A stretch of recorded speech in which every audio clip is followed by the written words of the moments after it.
Heureusement pour Palpatine. Heureusement pour lui, Qui-Gon a bel et bien été tué dans la menace fantôme. Sinon, jamais son plan de détruire l'ordre Jedi n'aurait vu le jour. Salut à tous, ici Antoine de la TAT et aujourd'hui je vous propose de vous expliquer pourquoi Palpatine a autant peur de Qui-Gon.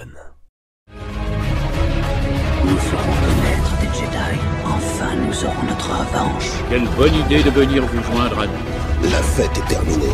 Tu étais l'élu, c'était toi. Allez Chico, on fait la gauche. Il faut bien que je vous sente Je ici. ne te décevrai pas. Non. Laissez pas. Fais-le. Ou ne le fais pas. Et il n'y a pas de décision. C'est un piège. Dis à ta sœur que tu avais raison. Quelle bonne idée de venir vous joindre à nous. Palpatine est quelqu'un de très réfléchi. Il anticipe absolument tout, si bien que l'une de ses directives principales, qu'il donnera à son apprenti Maul, sera d'exécuter les deux Jedi Obi-Wan et son maître Qui-Gon Jinn. Bien que dans cette directive, il insistera surtout sur le fait qu'il faut éliminer Qui-Gon, car c'était la plus grande menace de son plan. Mais pourquoi ? Pourquoi Qui-Gon plus que d'autres Jedi, tels que Yoda, Mace Windu, Yaddle et j'en passe ? En réalité, et c'est aussi pour ça que j'adore Qui-Gon Jinn, il n'est absolument pas comme les autres Jedi. S'il avait survécu face à Maul, le plan de Palpatine avec l'Ordre 66 aurait été déjoué depuis très longtemps. Je m'explique. Qui-Gon était un grand et puissant maître Jedi, surtout très sage, pas orgueilleux ni même arrogant, qui sera le défaut principal des Jedi de l'Ordre durant l'ère de la guerre des clones. Ils étaient tous persuadés que les Sith avaient disparu et qu'ils ne verraient plus jamais le jour. Ils étaient certains de leur supériorité, tellement qu'ils n'ont même pas pris le temps d'étudier la vraie menace Sith, qui s'opérait en toute discrétion durant la guerre des clones. Ils étaient omnibulés par la guerre face aux séparatistes. Bon, sauf certains Jedi comme Yoda ou Windu, qui étaient tout de même un minimum lucides sur la situation.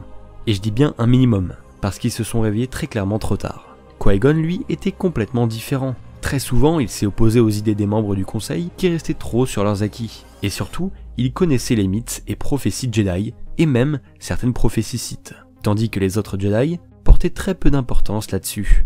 Qui-Gon prenait ça très au sérieux, grâce évidemment à son maître, qui était ni plus ni moins que le comte Dooku, qui tout comme lui, vouait un véritable culte à toutes ces histoires. Dooku sera aussi le premier à se rendre compte de ce qui se passait, et il finira par quitter l'ordre, rejoignant par la même occasion Dark Sidious, dans son plan machiavélique. Alors, imaginez si Qui-Gon avait appris que son ancien maître avait quitté le rang Jedi.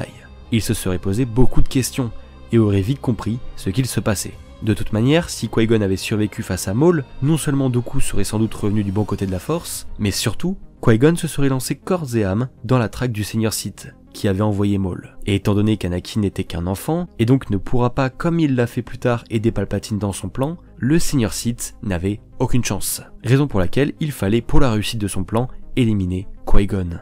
Le seul Jedi qui était lucide et qui représente à mes yeux de la meilleure des façons les valeurs d'un Jedi, bien que peu conforme à son code. C'est donc pour ça qu'on remarque dans le combat final entre Maul, Qui-Gon et Obi-Wan que le Zabrak se focalise surtout sur le maître. Bon, certes c'était aussi pour pouvoir mesurer sa puissance, mais c'était surtout pour que le grand plan Sith fonctionne. Je reviens là-dessus, mais imaginez 2 secondes, si Qui-Gon avait survécu. Anakin serait devenu son apprenti, et Jinn aurait même pu devenir la figure paternelle dont il a toujours rêvé. Car non, Obi-Wan n'a jamais été comme le père d'Anakin, mais plutôt comme un frère. Ainsi, Anakin aurait beaucoup plus confiance en les Jedi, et surtout, Jinn l'aurait conforté dans ses idées, et soutenu dans les moments où le Conseil l'a rabaissé ou refusé le titre de maître, comme l'a fait Windu dans l'épisode 3. En d'autres termes, Anakin n'aurait jamais basculé vers le côté obscur de la Force. Il aurait été soutenu et compris, car Obi-Wan avait plutôt tendance à s'opposer à lui, même s'ils ont tissé tous deux au final une vraie relation fraternelle. Il était vital pour Sidious d'éliminer Qui-Gon donc. Il est fort à parier que Dooku n'aurait jamais rejoint son rang s'il était encore en vie. Bref,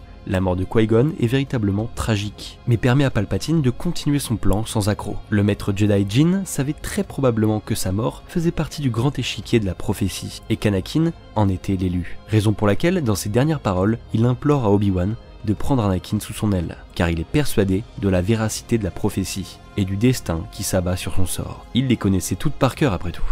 Donc oui, pour conclure les amis, Palpatine avait peur de ce que pouvait faire Qui-Gon, car il savait que c'était le seul Jedi capable de voir ce qu'il manigançait. À chaque rencontre qu'il avait eue en tant que sénateur avec Qui-Gon, il sentait cette différence en lui, cette anomalie et cette clairvoyance qu'il avait dans la Force.